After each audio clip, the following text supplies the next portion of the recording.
Майыс 23 күні тарихте бойлы езлеріні қалдырды.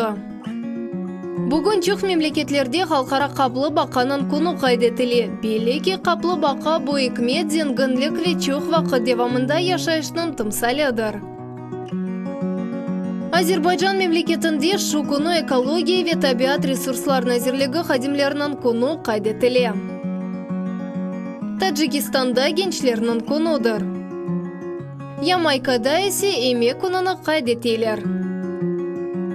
1654 сенесі швеч мимары кенже Никодемус Тессин дүнияға келді. Сонра тамам бойынсан Стокгольм шерінің мұтешім сарайларнен яратты.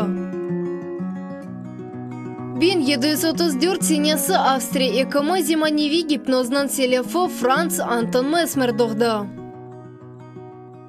1873 сенесінде Москвада Снегурочка адлы операның бұрынжы тақдимнамесі олып кечті. 6 жылдан соң Иван Тургенев Оксфорд университетінде граждан ақ құқықларының бойынша доктор унванын қазанды. О дүнияда бөлі мүкафатқа наил олған бұрынжы язычы олды. 1883 сенесі америкалы актері Сақав киноның йылдызы Дуглас Фэрбэнкс дүнияға келді.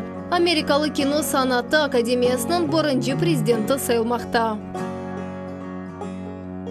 1904 сенесі Венада Юнан-Рома күреші бойынша бұрынжы чемпионаты açılды. 1933 сенесі майыс 23 күні тоқумажы Қырым татар нағышының ұстасы Зулейха Бекирова доғды. Чоқ сергілерінің іштиракчысыдыр. Сергілер Нью-Йорк ве Киев шерлерінде де нумайыш етілген еді. Бүгінгі күнде Зулейха Бекированың ішлері Қырымда, Москва, Санкт-Петербург, Саранск ве Ашхабад шерлерінде сақланып қалмақта. 1921 сенесі Совет девірінің кинорежиссері Оджа Совет девірінде нам қазанған артист Григорий Чухрай дүния юзыны көрді. 4 ел соңра Гүржістанда радио яйынлары башланды. 1934 сенесінде Королев Риберлегінде яратылған эксперименталь қанат ракетаның бұрынжы учуы олып кечті.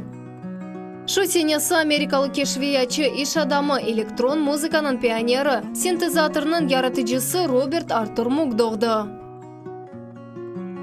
Бүгін өз доған күніні Совет ве Русия театр ве киноның артисті алып барыжы Русияде нам қазанған артист Лариса Гузеева қайдете.